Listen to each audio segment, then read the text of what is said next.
So if you get oral or genital herpes, you're only really contagious 2 times. You're not contagious every single day of your entire life. You're only contagious during times of viral shedding or when you're having an outbreak. When you're having your outbreak, you are the most contagious because that is when you have the active sore. The sore itself is the contagious part because that's where the herpes cells are. And if the sore gets like juicy and has like that liquid inside, that liquid is highly contagious as well, as it contains many herpes, activators or sores, whatever you want to call them. Viral shedding is a little more tricky because viral shedding happens when there is no signs or symptoms visibly present. So you'll have a completely clear lip, a completely clear downstairs region, and technically you are shedding the virus for herpes. You are much less contagious when you're virally shedding than when you're having an outbreak. You just are. And you are in viral shedding every single day, but the problem is you don't always know when you are virally shedding. There are some signs to look out for so you're not completely lost in the sauce. Unfortunately, you can't visually see these signs, so if your partner has herpes, they have to be open and honest with you about feeling these symptoms. Like, you can't look at your partner and be like, "Ooh, you're virally shedding right now. I shouldn't sleep with you. I shouldn't kiss you." That partner needs to be honest with you. The first one is a tingling sensation in your lip or genital region or wherever you get your outbreak. You'll feel a little tingle. For me personally, the tingle feels like when you press your lips together and blow out like an elephant. The tingling sensation you feel in your lip after making that noise, that is what my tingling sensation feels like. Tingles can feel differently for every person, but that is how mine personally feel.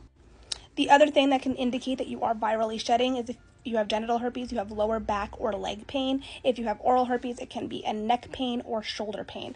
This is because herpes, it lives in your nerve endings, and when herpes is coming out, it comes out of the nerve endings in the base of your neck for oral herpes and the base of your spine for genital herpes. So you sometimes feel a dull ache, sometimes it's shooting pains. It's different for everyone, unfortunately, but if you feel lower back or leg pain or neck pain, that is an indication that you're virally shedding.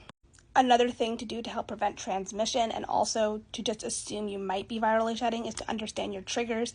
I know for me, my triggers are usual stress, being sick or feeling under the weather, and my period. And my period should be here like any day now, so that's partially why I probably have this outbreak, because I've been stressed for Christmas. I am not feeling super well right now, and my period's on its way. So in general, it would be a safer bet for me to not sleep with my partner because my partner knows that I'm most likely virally shedding at this time and I'm more susceptible to an outbreak at this specific time. The most important thing to do with any partner is just to disclose your status, and if you feel your gut feeling feels like something's wrong or something's not right, just don't have skin-to-skin contact with the area that gets the herpes outbreak with another human being until your gut feeling tells you that it's okay. Another way to help prevent viral shedding is to take antivirals. If you take a daily antiviral, it does lower the amount of viral shedding and outbreaks that you will have throughout a year. Antivirals can lower the amount by 50% to transmit to a partner. So that's something you need to talk to your doctor about, getting prescribed a daily antiviral if it's something you're very worried about. However, if you're someone who very rarely has oral outbreaks, the antivirals aren't going to do that much because your body already virally sheds less than someone who has consistent outbreaks. So your doctor may or may not want to prescribe them to you. You also have to remember that 50 to 80% of the population has HSV1, which is the one that I have, which is what causes most cold sores. So because so many people already have that strain of herpes, the chances of them catching it again in a different location is extremely rare. So what you should probably do if you have HSV1, or even if you have HSV2, because most people do not get tested for herpes, is go to the clinic with your partner, get your partner tested, and see what they're working with. Most people who have herpes have no idea because they've never been tested, and I think something like 80% of people who have herpes are asymptomatic, meaning they never show any signs or symptoms. So your partner could be worried about transmission, but they could actually have herpes and have no idea.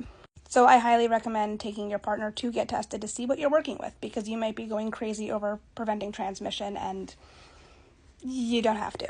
If you look in the link tree in my bio, I do have a specific document called Ways to Prevent Transmission to a Partner. It's all the ways that I listed above, as well as links to certain products that could help with preventing transmission.